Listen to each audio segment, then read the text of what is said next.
આજે હું બનાવીશ ઢોકળીનું શાક, જે મારી સ્ટાઇલથી બનાવીશ અને એ મારા પપ્પાનું ફેવરિટ છે, તો જોવાનું ભૂલતા નહીં.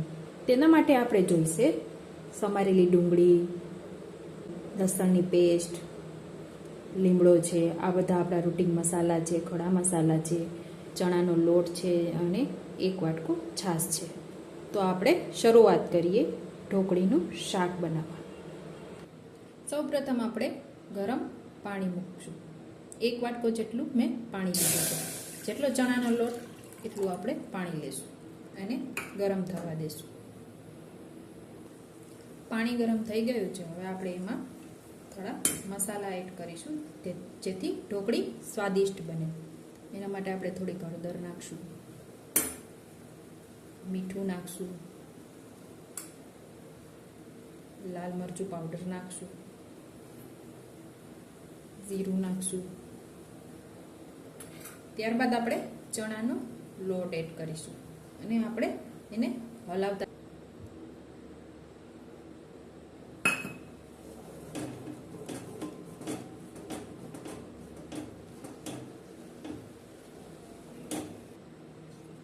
ઢોકળી મિક્સ થઈ ગઈ છે. આવી રીતે એકદમ મિક્સ થવા દેવાની છે. હવે આપણે ગેસને બંધ કરી દઈશું અને ઢોકળીને આપણે ઉતારી લઈશું. ઢોકળીને આપણે એક થાળીમાં તેલ લગાવીને કાઢી લીધી છે. હવે આપણે એને વણી લઈશું. ઢોકળીમાં કાપા પાડી લઈશું.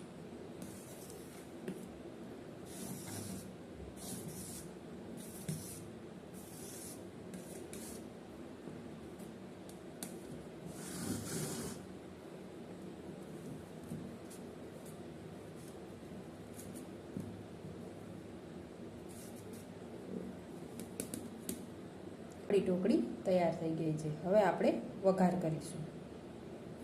એક પેનમાં આપણે 2 મોટા ચમચા જેટલું તેલ ગરમ થવા મૂકીશું. આપણે એમાં રાઈ નાખીશું.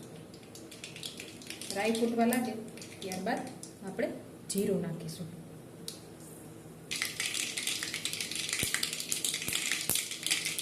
હવે આપણે જીરું નાખીશું, હિંગ નાખીશું. આપણે આ સૂખા 1 લાલ મરચું છે અને તેજપત્તું છે નાખીશું.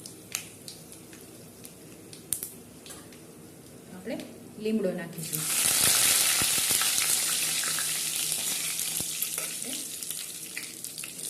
ડુંગળીનો વઘાર કરીશું.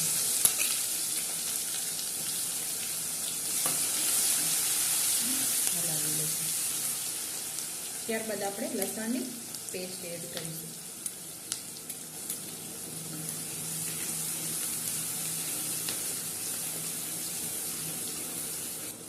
ડુંગળી થોડી સંતળાઈ જાય ત્યારબાદ આપણે એમાં મસાલા કરીશું. હવે એમાં હળદર, મીઠું,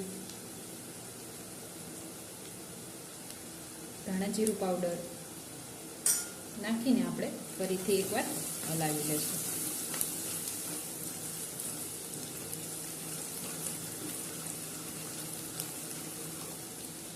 હવે આપણે લાલ મરચું એડ કરીશું.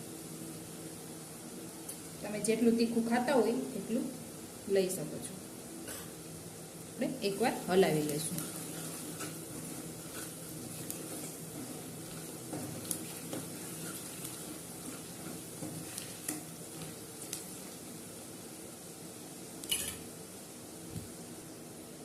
હવે આપણે ઢોકળી એડ કરીશું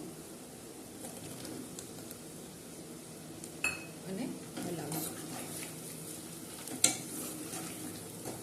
ઢોકળી થોડી તેલમાં સાંતળવાની છે. આપણે થોડી વાર જોઈને જ ખાવાનું મન થઈ જાય છે, એટલું મસ્ત દેખાય છે. ઢોકળી બરોબર મિક્સ થઈ ગઈ છે, તેલમાં સંતળાઈ ગઈ છે. હવે આપણે એમાં નાખીશું છાશ. 1 વાટકી જેટલી મેં છાશ લીધી છે.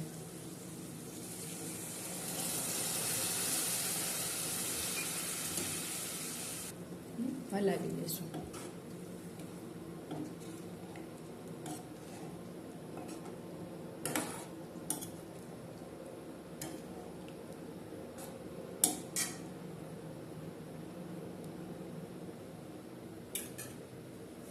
હવે આપણે આને ઉકળવા દેશું અને ધીમા ગેસે પાકવા દેશું, જેથી કરીને આપણી વડી પાકી જાય અને શાક ટેસ્ટી બને.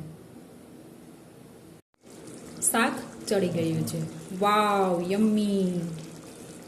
જોઈને જ મોઢામાં પાણી આવે છે મિત્રો. તો હવે આપણે એને સર્વ કરી લઈએ. શાકને આપણે સર્વ કરી લેશું.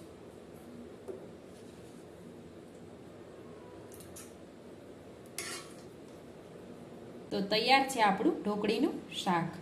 એકવાર જરૂરથી ટ્રાય કરજો.